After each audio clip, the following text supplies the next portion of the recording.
Acts chapter 20. After the furor died down, Shaul sent for the Talmudim and encouraged them, then took his leave and set out on his way to Macedonia. He went through that area and, after saying much to encourage them, passed on to Greece, where he spent 3 months. As he was preparing to set sail for Syria, he discovered a plot against him by the unbelieving Jews. So he changed his mind and decided to return by way of Macedonia.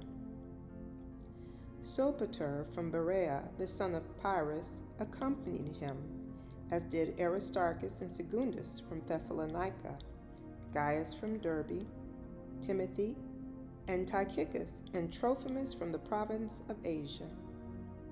These men went on and waited for us in Troas, while we sailed from Philippi after the days of Matzah.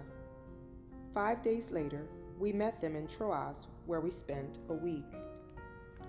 On Matzah Shabbat, when we were gathered to break bread, Shaul addressed them. Since he was going to leave the next day, he kept talking until midnight. Now there were many oil lamps burning in the upstairs room where we were meeting, and there was a young fellow named Eutychus sitting on the windowsill. As Shaul's drosh went on and on, Eutychus grew sleepier and sleepier, until finally he went sound asleep and fell from the 3rd story to the ground.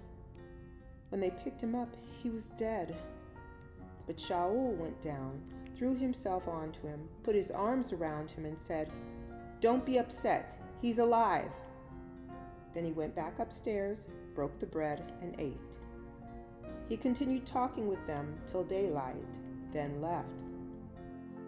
So, greatly relieved, they brought the boy home alive. We went on ahead to the ship and set sail for Assos, where we were planning to take Shaul aboard. He had arranged this because he wanted to go there by land. After he met us at Assos, we took him aboard and went on to Mytilene.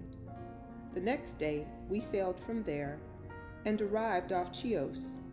The following day, we crossed over to Samos, and the day after that, we reached Miletus. For Shaul had decided to bypass Ephesus on his voyage in order to avoid losing time in the province of Asia, because he was hurrying to get to Jerusalem, if possible, in time to celebrate Shavuot. But he did send from Miletus to Ephesus, summoning the elders of the Messianic community. When they arrived, he said to them, "You yourselves know how, from the first day I set foot in the province of Asia, I was with you the whole time, serving the Lord with much humility and with tears, in spite of the tests I had to undergo because of the plots of the unbelieving Jews.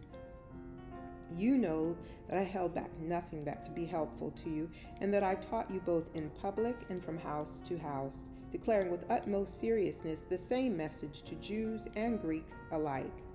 Turn from sin to God and put your trust in our Lord, Yeshua the Messiah. And now, compelled by the Spirit, I am going to Jerusalem.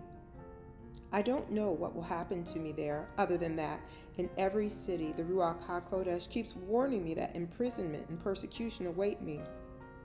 But I consider my own life of no importance to me whatsoever, as long as I can finish the course ahead of me, the task I received from the Lord Yeshua, to declare in depth the good news of God's love and kindness.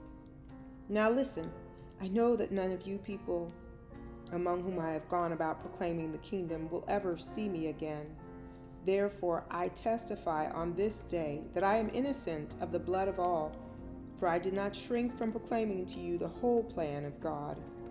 Watch out for yourselves and for all the flock in which the Ruach HaKodesh has placed you as leaders, to shepherd God's Messianic community, which he won for himself at the cost of his own son's blood. I know that after I leave, savage wolves will come in among you, and they won't spare the flock. Even from among your own number, men will arise and teach perversions of the truth in order to drag away the Talmudim after themselves. So stay alert. Remember that for 3 years, night and day, with tears in my eyes, I never stopped warning you. And now I entrust you to the care of the Lord and to the message of his love and kindness, for it can build you up and give you an inheritance among all those who have been set apart for God. I have not wanted for myself anyone's silver or gold or clothing. You yourselves know that these hands of mine have provided not only for my own needs, but for the needs of my co-workers as well.